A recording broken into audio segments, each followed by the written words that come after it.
ঢালিউডের শীর্ষ তারকা শাকিব খানের নতুন সিনেমা প্রিন্স নির্মিত হচ্ছে।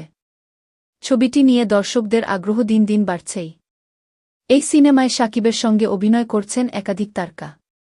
সেই তালিকায় আছেন অভিনেতা রাশেদ মামুন অপু।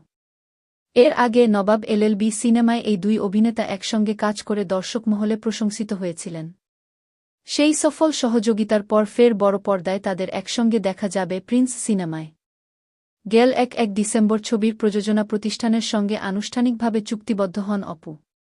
সংশ্লিষ্ট সূত্রে জানা গেছে, প্রিন্স সিনেমায় শাকিব খান থাকছেন কেন্দ্রীয় চরিত্রে।